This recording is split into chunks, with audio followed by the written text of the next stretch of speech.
and in the blink of an eye, the hunter tossed his net over them. He scooped them up, put them in his basket, and took them to market. Every day, the quail hunter came, capturing many of the members of the quail family. They became very fearful and disturbed and decided to go to the sage and ask him what to do.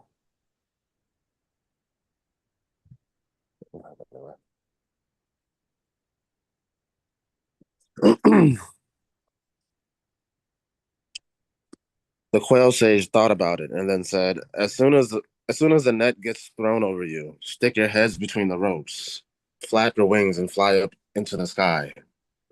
You'll have the combined strength to do this if you work together. Then fly into the nearest bramble bush and let the net drop in a tangled heap. Then you can scurry out from under it to safety. The next day, the hunter came to the forest and, using his bird calls as usual, he threw the net over a covey of quail. Much to his surprise, the birds poked their heads through the holes and flew away with the net. Frustrated, he watched his payday disappear. He followed the flying birds and found his net on a bramble bush, tangled and in dire need of repair. For many days, he kept trying to capture quail, but the birds worked together as a unit and thwarted off his efforts every time. Soon, the hunter's wife became angry. She called him bad names, saying he was useless and couldn't provide for his family. He responded with confidence, "Don't worry, dear wife. One of these days, those birds will stop cooperating with one another. Losing their mutual trust, they'll be right back in my basket." It wasn't long before a quarrel developed between two of the birds. A silly incident caused it, but neither one was willing to stop and make peace. Instead, they kept on bickering and allowed the petty disagreement to escalate. They couldn't resist trading hurtful insults with one another. The sage leader of the quail overheard the birds arguing. He knew that in such a state of mind, they were in grave danger because they were no longer in the mood to work together. He spoke to the whole flock, saying, "Those of you who want to live together in peace and in a spirit of mutual cooperation, follow me, and we will go elsewhere. Those who don't, you're on your own, but beware." The next day, the hunter came upon the group of quail that had been bickering. He threw his net over them, and immediately some of them started arguing with one another. One of them said, "You never do your share of the work." The other one shot back, "I do more than you." While they were busy arguing, the hunter quickly bundled them all up in his net and stuffed them into his wicker basket. He smiled to himself, knowing that his wife would be pleased. After telling the story, the Buddha said to the generals, "Even in ancient times, those who survived were the ones who learned to work together, settling their arguments peacefully. Those that didn't learn this lesson perished." The minds of the generals were now significantly calmed as the impact of the Buddha's story began to hit home. The Buddha, seeing that they still weren't quite ready to disarm, preached a more serious sutta to them, known as the Atadanda Sutta. I will recite it for you now. Fear results from resorting to violence. Just look at how people quarrel and fight.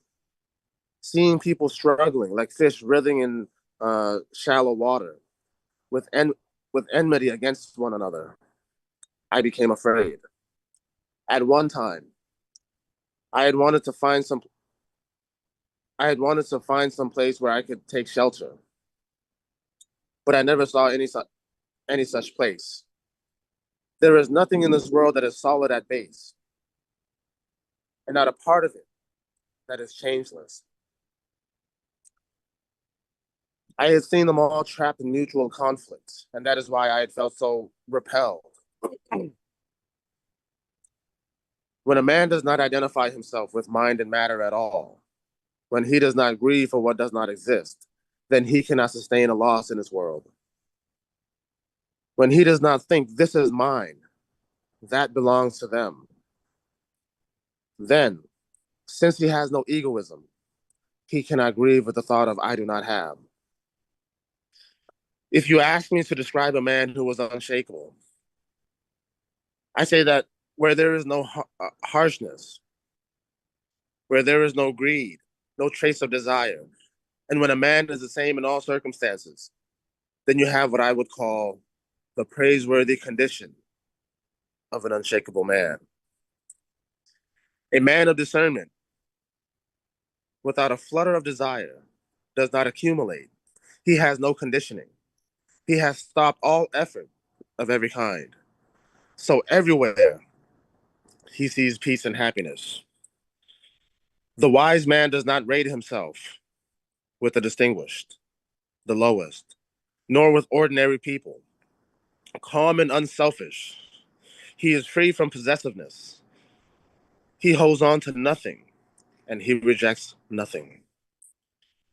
When Ananda finishes reciting this powerful sutta, the Arahants in the cave chamber reflect gratefully on the fact that each of them is completely free from the destructive shackles of possessiveness. Bhatia speaks. In addition to helping the two warring factions come to their senses and put down their arms, 250 royal princes were given to the Sangha that day by each side. The Buddha ordained them and took them with him to the bamboo grove near the city of Kapilavatthu. From that day forward, they accompanied the Buddha when he went for alms food, alternating days between the Sakyan and the Golian capitals. At first, those 500 bhikkhus weren't happy with their families. Sorry, uh, weren't happy with their family's decision to force them to join the Sangha, says Mahagaspa.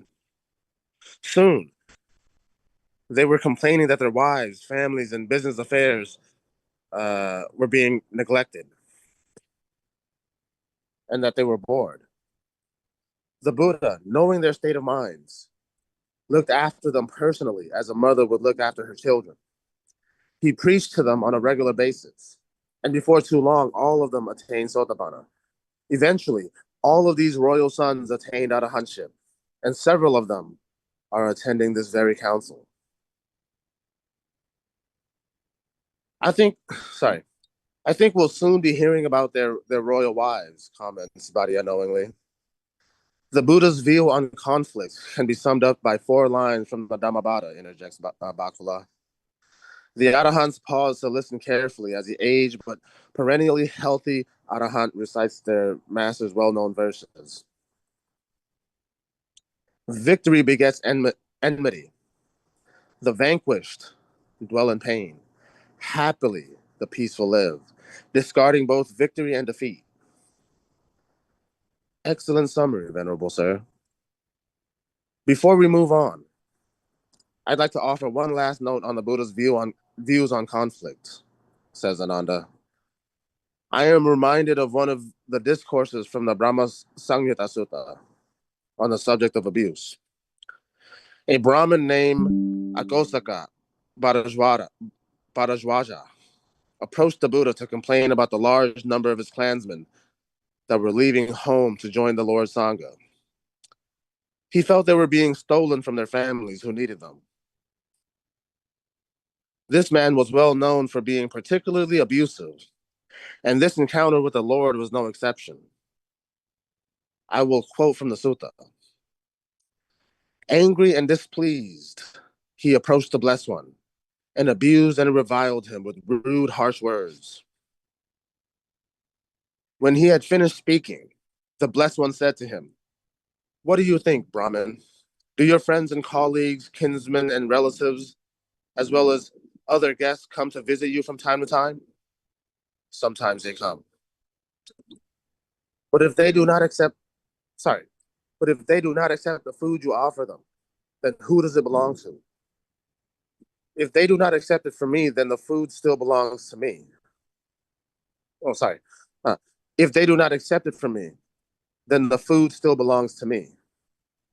So too, Brahmin, I, who do not abuse anyone, who do not scold anyone, who do not rail against anyone, refuse to accept them. Sorry, refuse to accept from you. Wait. Refuse to accept from you the abuse, scolding, parade you let loose at me. It still belongs to you, Brahmin. It still belongs to you, Brahmin. Brahmin, one who abuses his own abuser, one who scolds the one who scolds him, who rails against the one who rails at him. He is said to partake of the meal, to enter upon an exchange. But I do not partake of your meal. I do not enter. I do not enter upon an exchange. It still belongs to you, Brahmin. It still belongs to you, Brahmin. The king and his retinue understand the ascetic Gautama to be an arahant. Yet Master Gautama still gets angry, said Akosaka Bharadwaja to the Buddha, who then recited these verses. How can anger arise in one who was angerless, in the tamed one of righteous living, in one liberated by perfect knowledge, in the stable one who abides in peace? One who repays an angry man with anger, thereby makes things worse for himself. Not repaying an angry man with anger, one wins the battle hard to win. He practices for the welfare of both, his own and the others. When, knowing that his foe is angry, he mindfully maintains his peace. When this was said, the Brahmin Akosaka Bharadwaja took refuge in the Buddha, the Dhamma, and the Sangha. May I receive the going forth under Master Gautama. May I receive the higher ordination. Ananda finishes reciting the sutta, and the other arahants chuckle over the irony of the situation. Venerable Bharadwaja often laughed about the fact that he went to the Buddha to complain about the excessive number of his clansmen who had been ordained. And at the end of the Buddha's discourse, he himself asked for it, says Buddha, smiling. Okay, any volunteers? Yes. Okay. Space number. Oh, okay. Long ago, there lived a very wise choir. It has many important practical lessons to his great family of birth, and because of his renowned wisdom, they call him the Sikh. The choir family lived together in a beautiful green forest.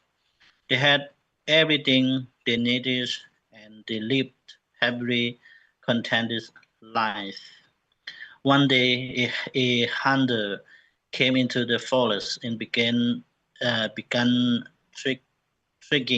the choir with his clever calls. Thinking he was one of them, they came near him, and in the blink of an eye, the hunter tossed his net over them. He scooped them up, put them in his baskets, and took them to market. Every day, the choir hunter kept capturing many of the members of the choir family. They became very fearful and disturbed and decided to go to the sick and ask him what to do. Okay, I will stop here, Ajahn. Okay, anyone else? Yes. The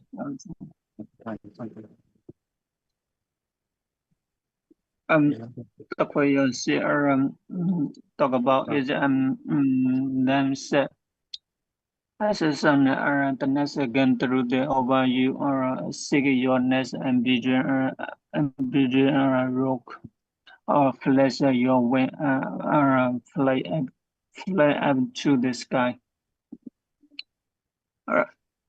You have the compass string to do this if you want together. And then flying to the nearest prebble bash and then draws tensile or hitch. And then you can scurry out from the and able to substitute.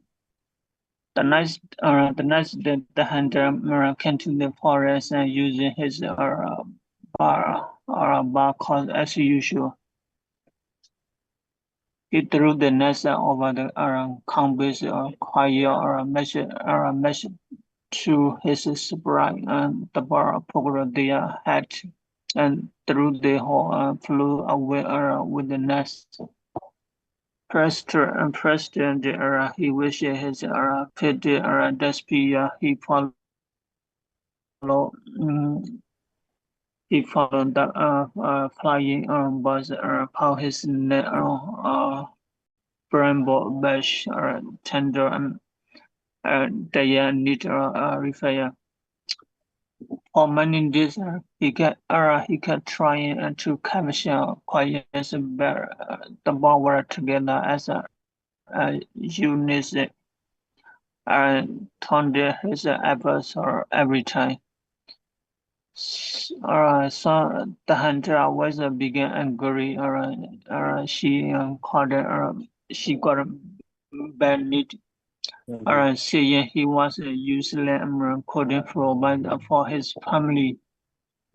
He responded with confidence, "Don't worry, dear wise one of these day those will stop cooperating with one another losing their measure treasure. They will be right back in my basket." Okay, I'm still here. Okay, anyone else? It was long for finals before between two of the balls. The fairly incident pauses, but neither one was willing to start and make peace. Instead, they kept on bicker and all the Freddy's disagreement to escalate. They could reason threatened hurtful insults with one another. The first leader of the pirates overheard the birds argument.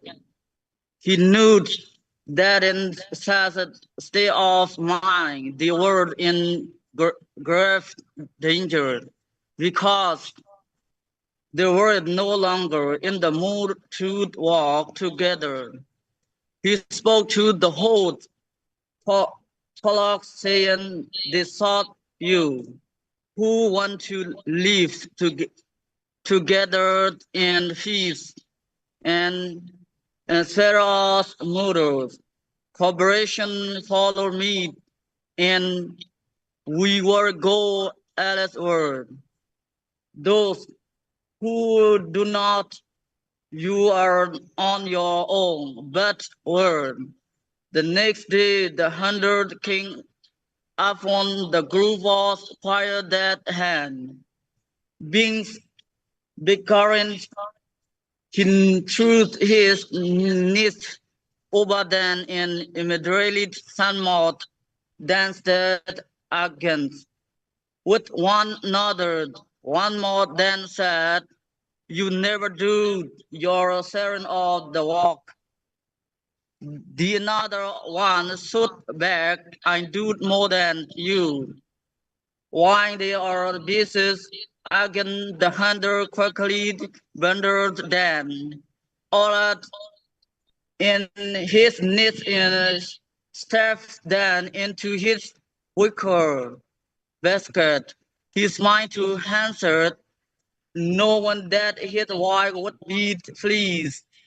After telling the story, the Buddha said to the generals, even ancient times, those who survived were the ones who learned to walk together.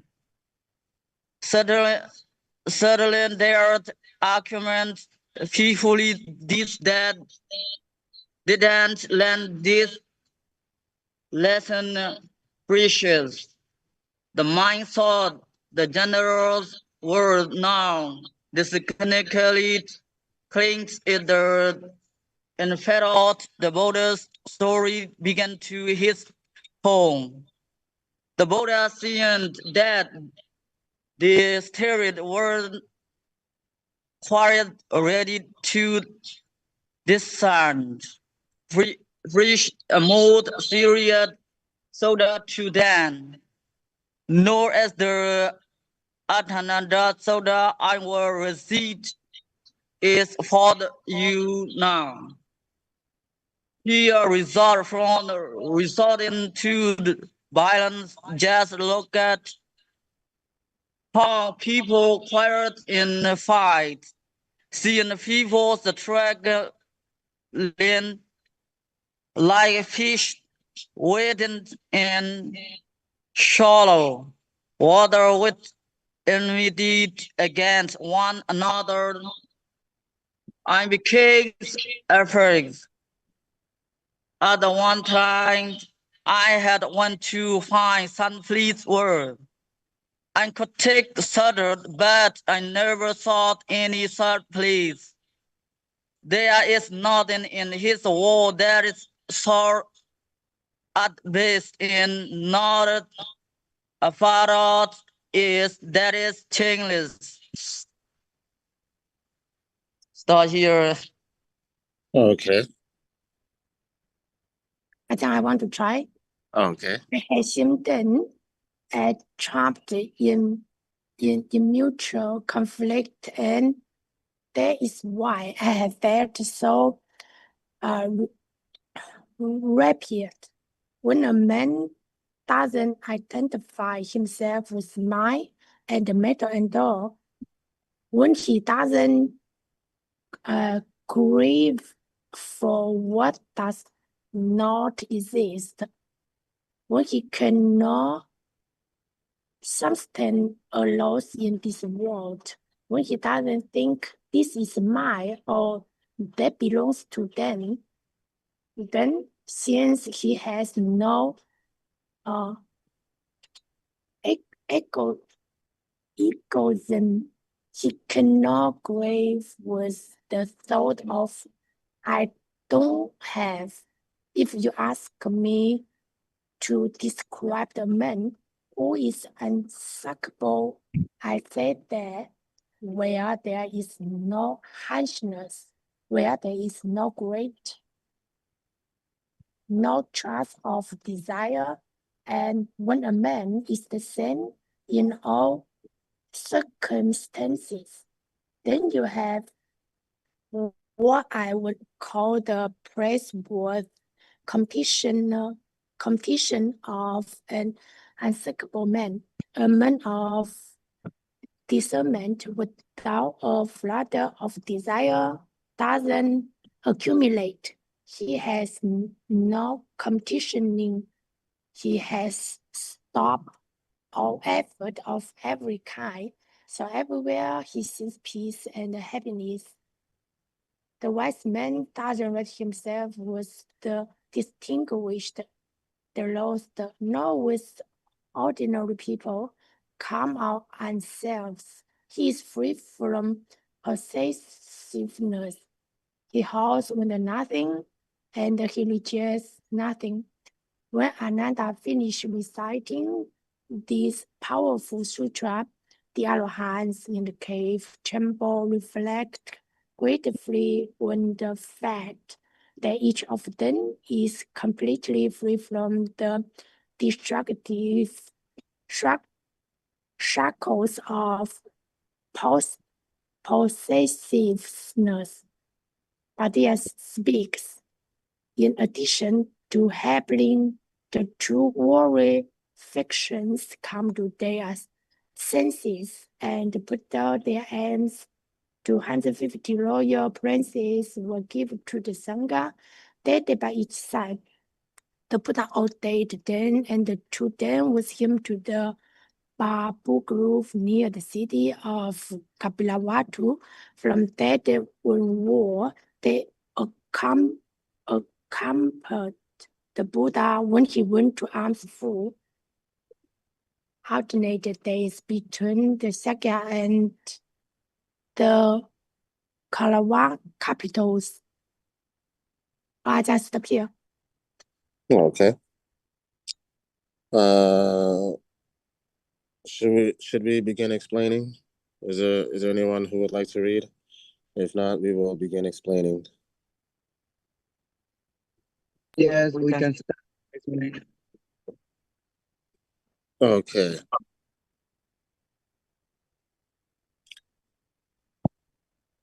Let's go back. Kan paragraf. Ya.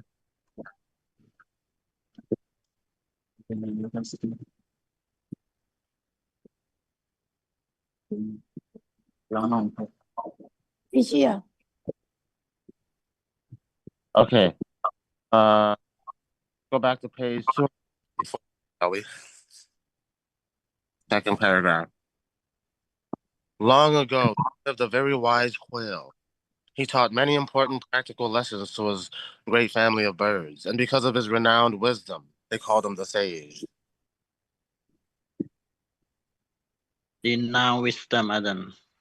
Renowned. When something is renowned, it is very famous. It's well known. Everybody knows about it.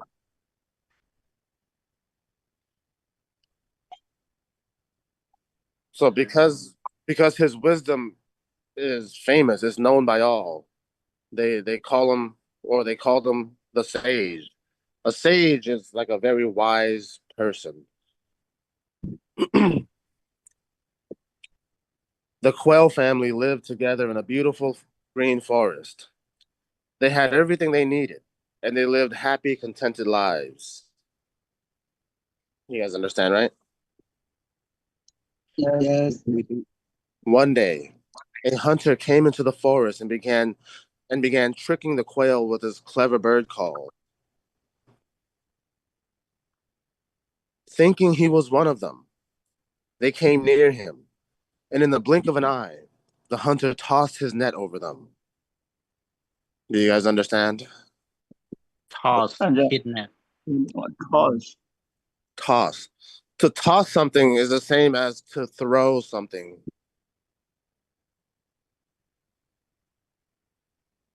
So, like, have you guys? Well, actually, this is actually common in Southeast Asia, especially in Laos and Northeastern Thailand. I don't know about in Myanmar, but I'm pretty sure you guys have the same thing.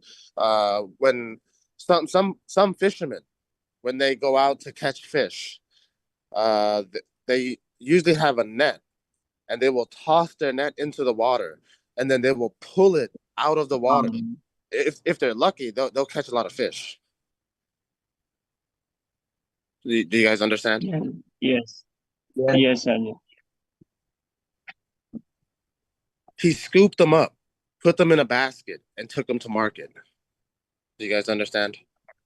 What does it mean, school? Okay, I'm going to turn on my camera so you can see.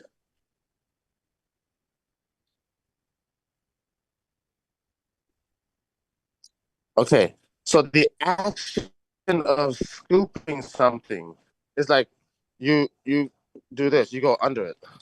Scoop. You understand? Scoop. Scoop.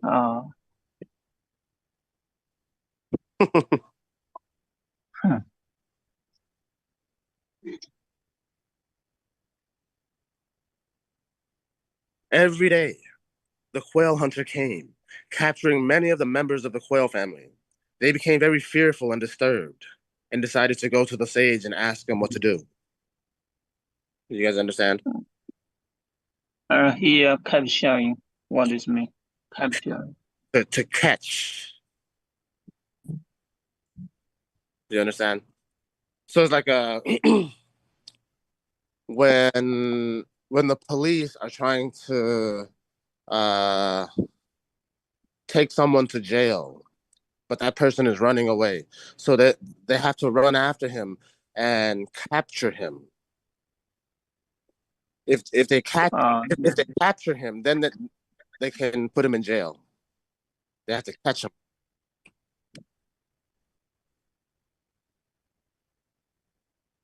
The quail sage thought about it and then said, as soon as the net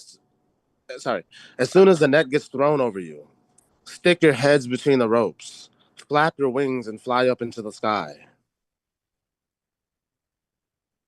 Flap your wings. Okay, let me turn on my camera.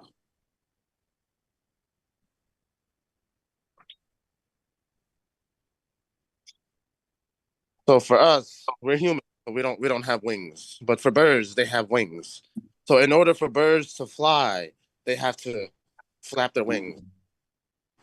Oh, flying. Okay then. Then what does it mean? Stick your neck. Stick your heads. Oh, sorry. Next. Stick your necks between the ropes. So to stick something in something else is to put it through. Do you understand? Wait. Let me turn on my camera again. Yes.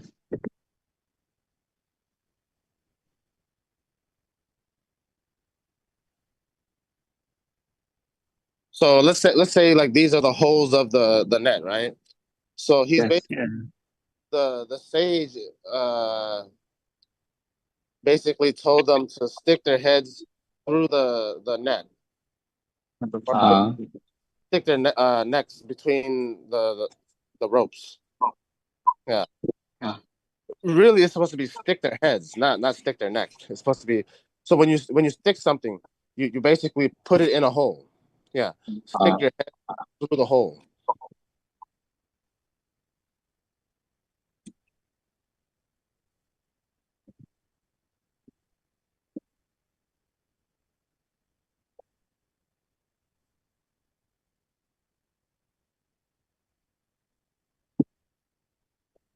You'll have the combined strength to do this if you work together. Then fly into the nearest bramble bush and let the net drop in a tangled heap. Then you can scurry from under it to safety. Any questions? Bramble bush. Bramble. It's just a bush. I think bramble is like the species of the bush. A bush is. I'll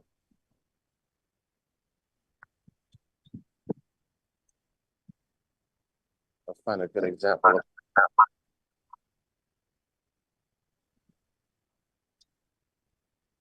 We have a bush, but it's on the other side. Wait.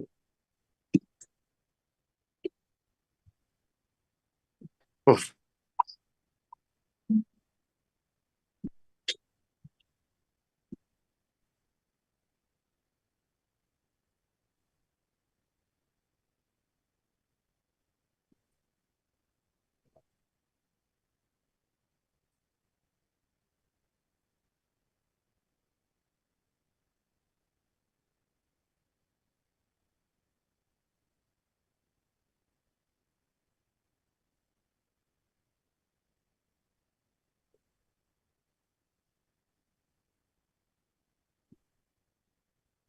Okay. So this is bush. Now, it's not really a tree, but it's also not really like one of these plants. Some bushes can grow pretty big.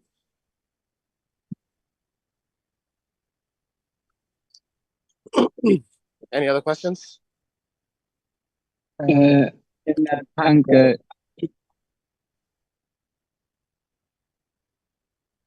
In a tangled heap. Yes. Okay, so what is tangled? Do you guys understand the word tangled? Complicated.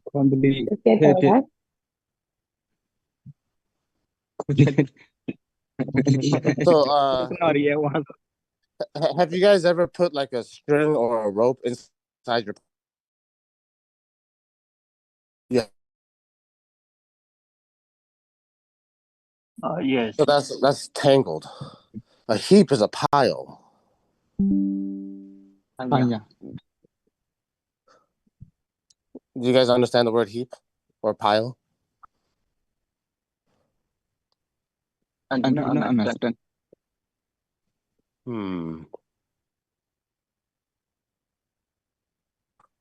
Yeah. Let's see here.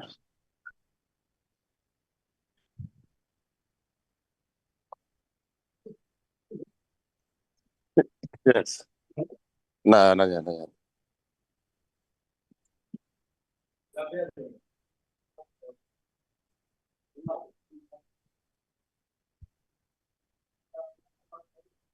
So,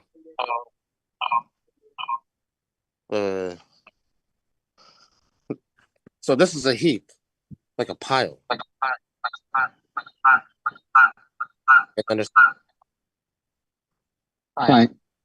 Yes. Oh, yes. Like a tangled heap, just like that.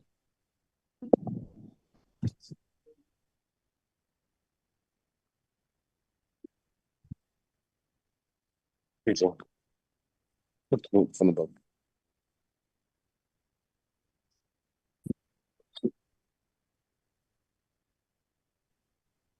Okay. Any other questions? What does it carry out from? Carry out. Okay. Let me go back outside because there's a box that I can use.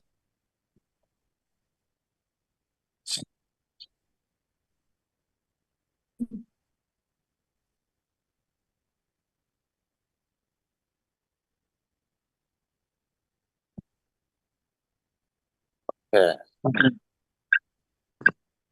gonna turn on my camera again.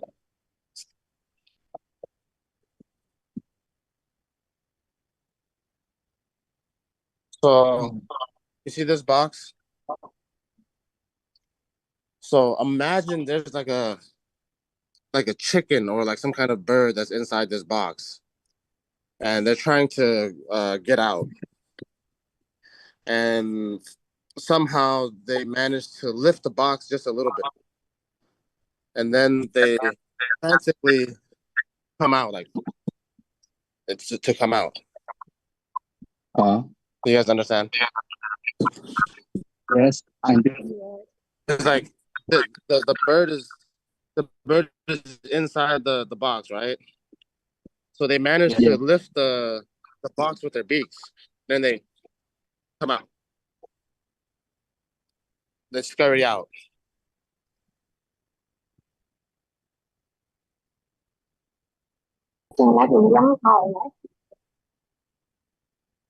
Scurry.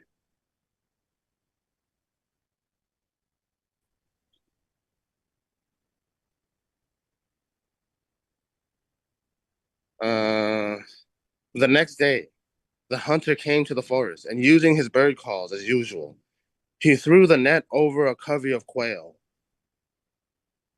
You guys understand?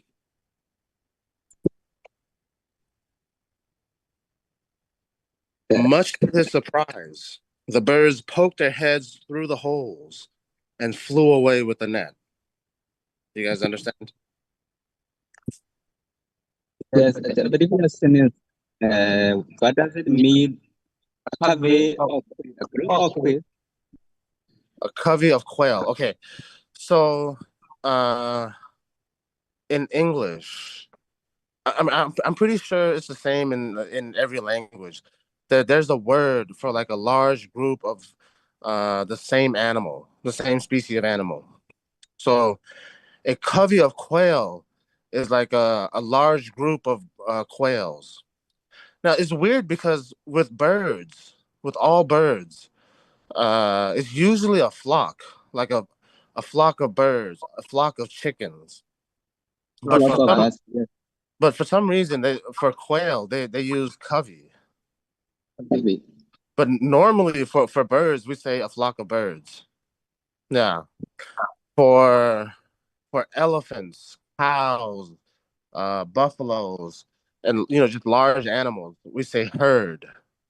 A herd of elephants, a herd of cows, a herd of buffaloes. Buffalo, yes. There's one animal that is not a bird, but we still call it a flock. Sheep, a flock of sheep.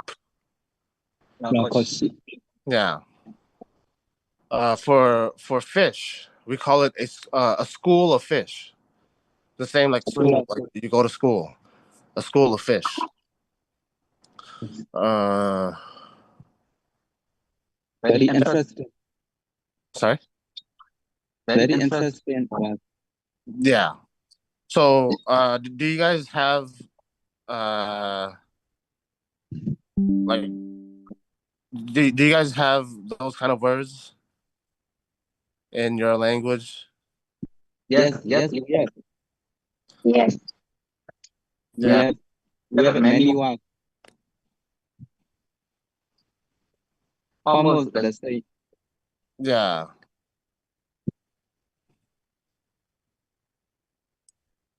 Okay. Wait. No. Frustrated. He watched his payday disappear. He followed the flying birds and found his net on a bramble bush, tangled and in dire need of repair.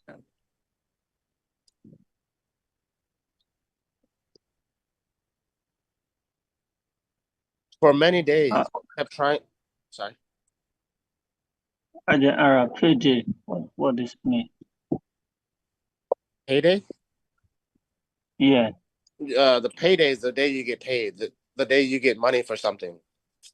Money for your service, for your work. Yeah. And this is sentence. What this mean? He wishes his period disappear. What this mean? The whole sentence.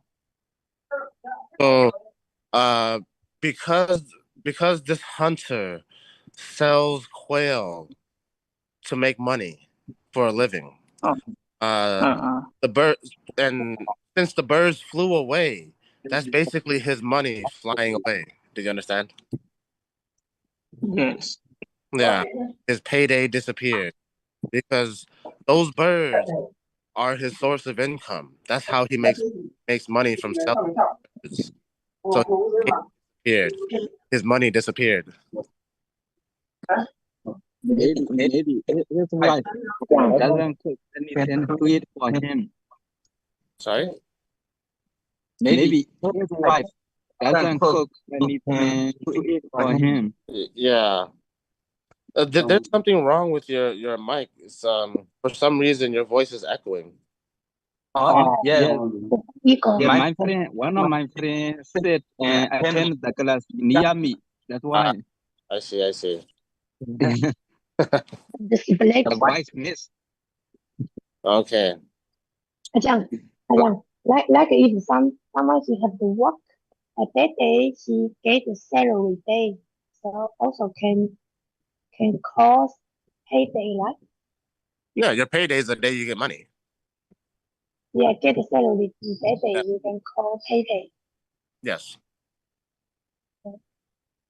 For many days, he kept trying to capture quail, but the birds worked together as a unit and thwarted his efforts every time.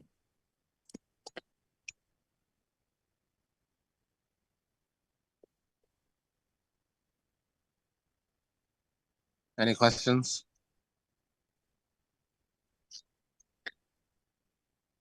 No questions? Okay. Ajahn tired. Sorry? Tired of what? Dire need. Yeah. So, okay, dire means like very serious, very in dire, like you really need help, or else you will die. So it's like very, very serious.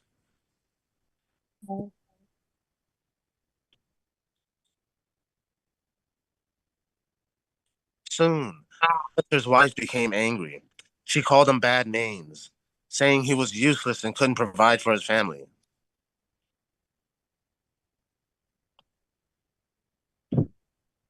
He responded with confidence, "Don't worry, dear wife. One of these days, those birds will stop cooperating with one another, losing their mutual trust.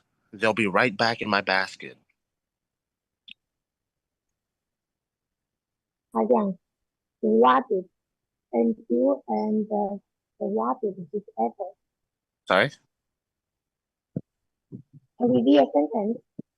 The words rewarded, right? Thwarted. Thwarted.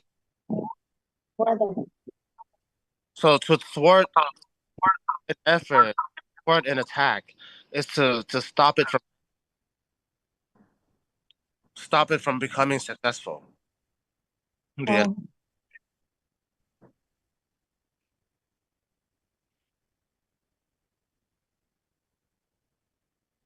It wasn't long before a quarrel developed between two of the birds. A silly incident caused it, but neither one was willing to stop and make peace. Instead, they kept on bickering and allowed the petty disagreement to escalate. Do you guys understand? Any questions? Going once, going twice? No questions. And bickering. Bickering. Bickering is just like Bickering. it's just like a lot of talking and arguing and just talking and fighting.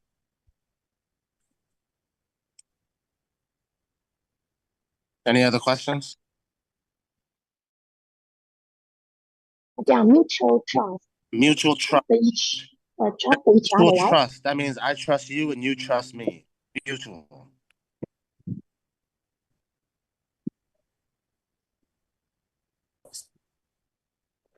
They couldn't resist trading hurtful insults with one another.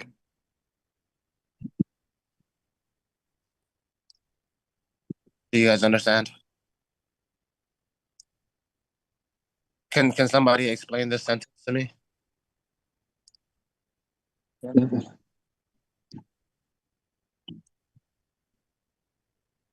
So they couldn't stop themselves from saying bad things to each other. Do you guys understand? They are fighting, right?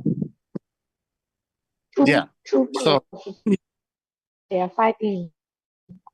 Trading hurtful insults. Like I insult you and you insult me. Just back and forth, fighting each other. Yeah, you believe.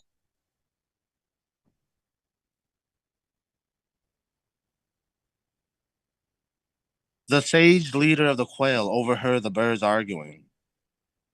He knew that in such a state of mind, they were in grave danger because they were no longer in the mood to work together.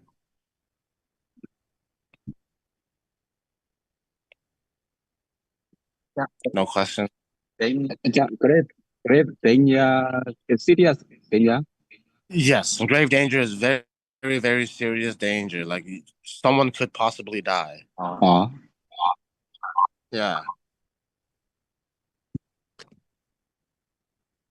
He spoke to the whole flock, saying, "Those of you who want to live together in peace and in a spirit, and in a spirit of mutual cooperation, follow me, and we will go elsewhere." Any questions? No. No question. Those who you're on your own, but beware.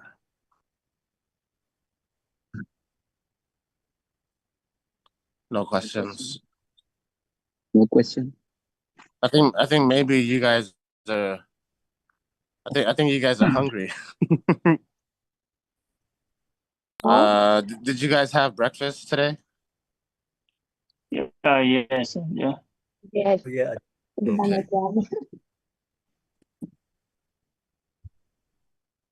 The next day, the hunter came upon the group of quail that had been bickering. He threw his net over them, and immediately some of them started arguing with one another. Do you guys understand? What does it mean? Recurring. Bickering. Like nonstop talking. Non-stop talking. Oh. Yeah.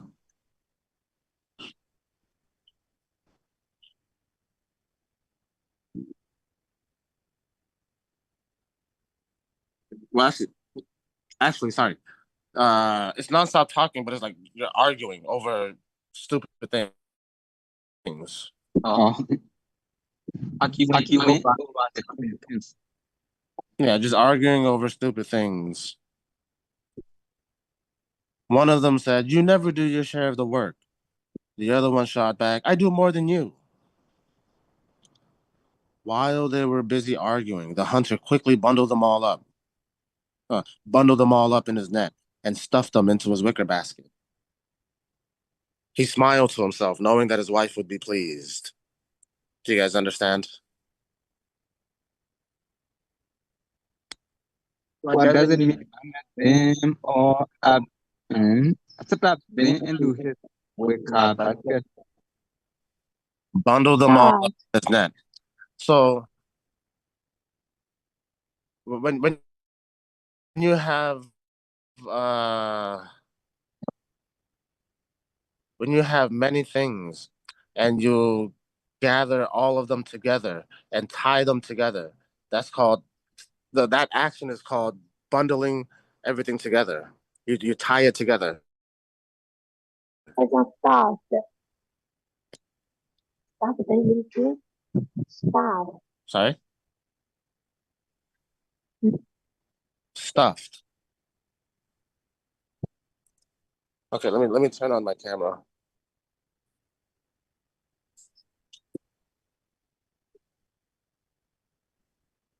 Okay. So when you stuff something into a basket or a bag, you take a bunch of things and you put it in. Yes. Do you understand?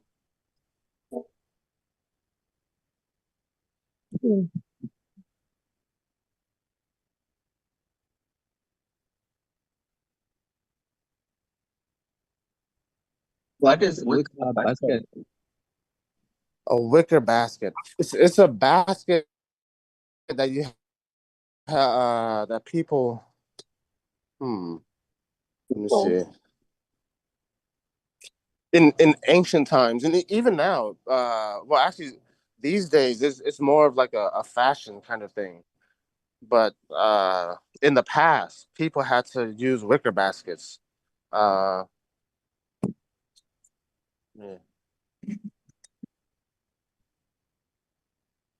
People use the bamboo.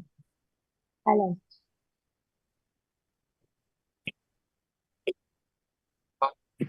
So let me turn on my camera again.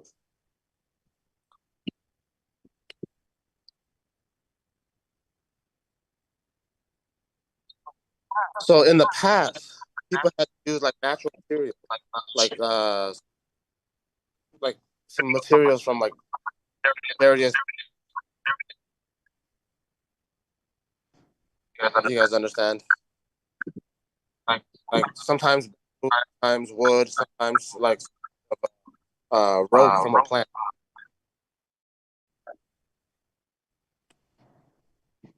I mean, this is not really a good example, but that's the closest I can get.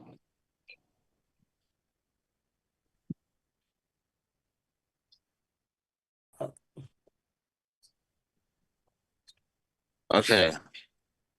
After telling the story, the Buddha said to the generals, "Even in ancient times, those who survived were the ones who learned to work together, settling their arguments. Those that didn't learn, perished."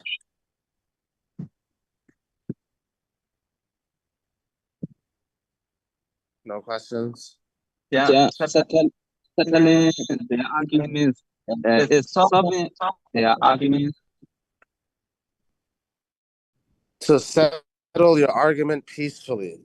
Okay, to settle a dispute or settle an argument is to finally come to a conclusion, come to an agreement, and stop arguing.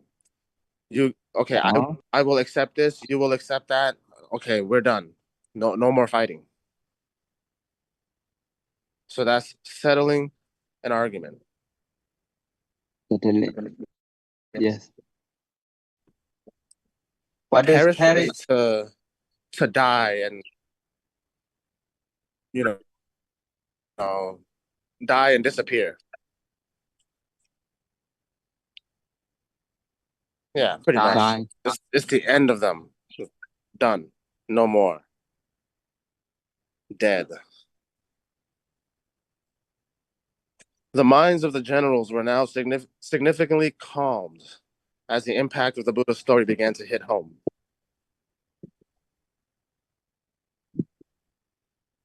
What about to hit home? When something hits home, it affects you in a way that relates to you. Do you understand? Okay, for example, let's say, for example, my grandfather passed away last year, and the passing of my grandfather affected me. It hurt me, right? And this year, I meet someone, and just last night, I meet someone, and they tell me a story about when their grandfather passed away 10 years ago. And now I'm listening to their story, and I feel very sad. The story really hit home because my grandfather also passed away. Do you understand? Yes. Yeah, it affects me because I can relate.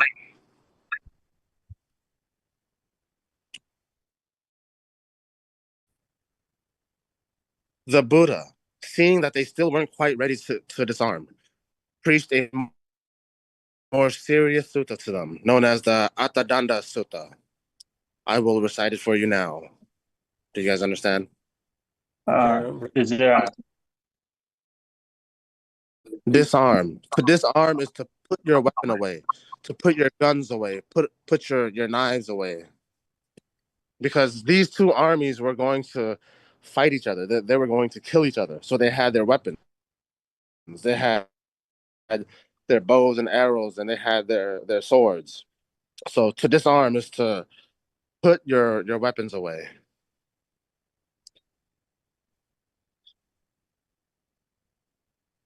Fear results from resorting to violence.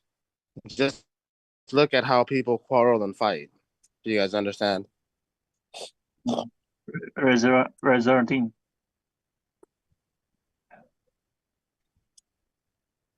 So when you resort to something, that's your last option, because all the other options failed. So you're trying to accomplish something. So you have many different ideas, but none of them work. So you resort to the last idea, that last resort. You have no choice. That is your only option. That is your last idea. Do you understand? And So, vitally violence like this. it's like, okay, it's like you're arguing with someone and they refuse to agree with you.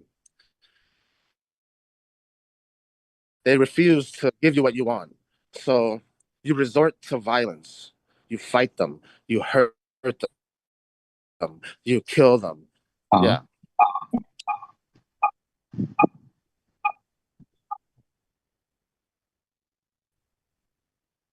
seeing people struggling like fish writhing in shallow water with enmity against one another, I became afraid.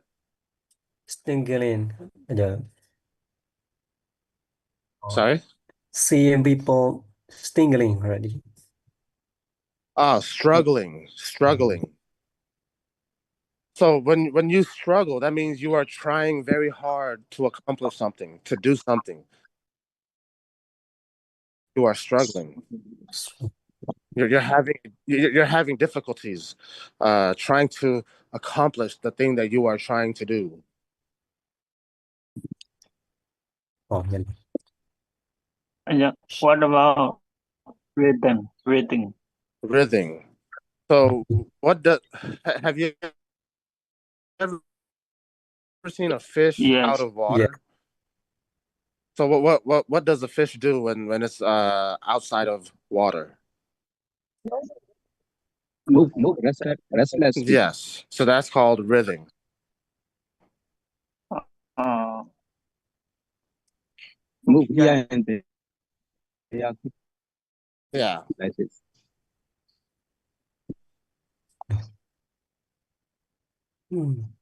At one time, I had wanted to find some place where I could take shelter, but I never saw any such place.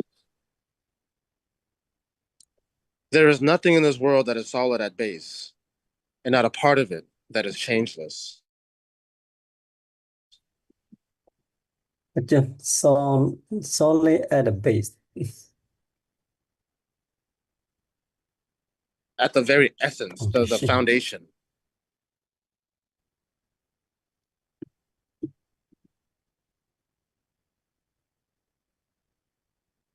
Yeah, solid at the foundation. That's true.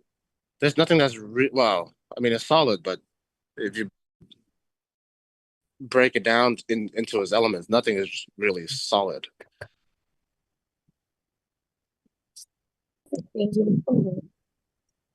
I had seen them all trapped in mutual conflict, and that is why I had felt so repelled. Repelled. So when you do something, it that thing makes you want to go away. You don't like it.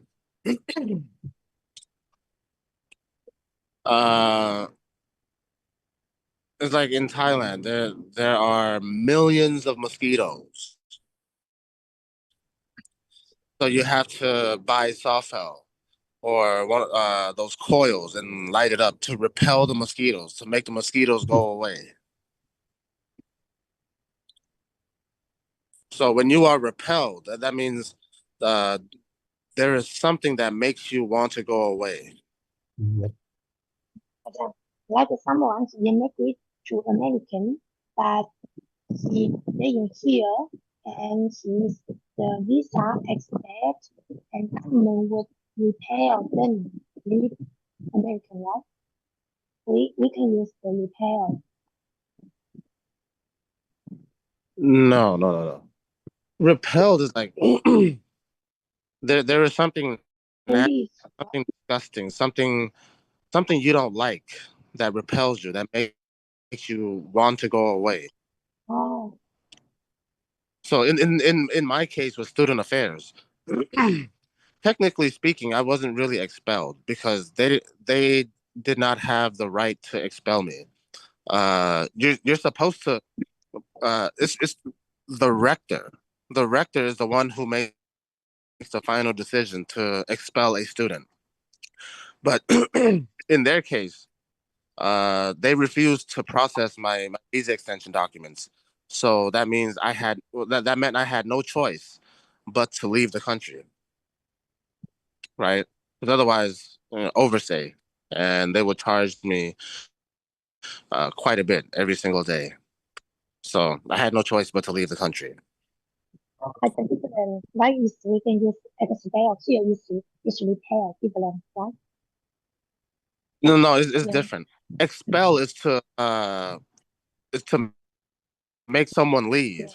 Repel is like there's something that you don't like that makes you leave.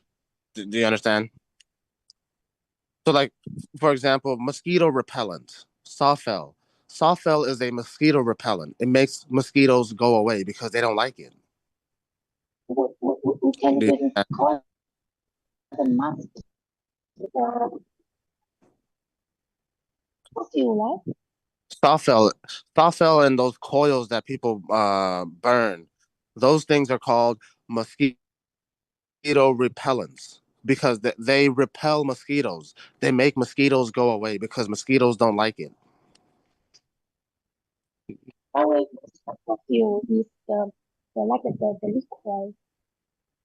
Well, in any repel mosquitoes, it doesn't matter what form. It could be a spray, it could be a cream, smoke, whatever. Its primary purpose, its primary function is to make mosquitoes go away. So it repels mosquitoes because mosquitoes don't like the chemicals that are in those mosquito repellents.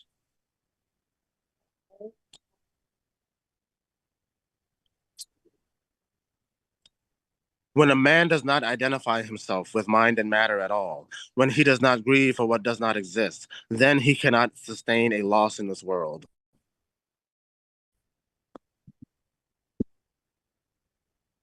Testing again. Do you understand? Sorry? Testing. Sustain. I think sustain has more than one meaning. One meaning is like to make something last longer by giving it food and water.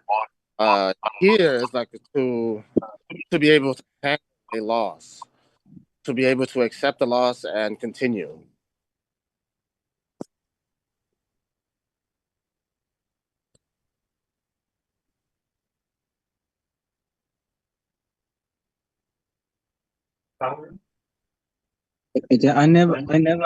I never had sustainable loss. They always sustainable development. Sorry? I never had sustainable loss. No, I had there's no such thing as a sustainable development. yeah. Well, there's no such thing as a sustainable loss. You lose it, you lose it. There's no sustaining. But here is just to is to lose something and to be able to handle it. You know.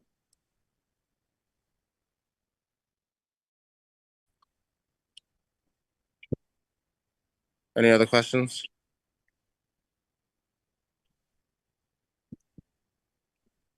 No questions. Question. Okay. Okay, time is up. Let's stop here and we will meet again tomorrow and continue to suffer. Yes. Okay. Thank you Okay. for your teaching today. Goodbye. Have a nice day. Okay. See you tomorrow.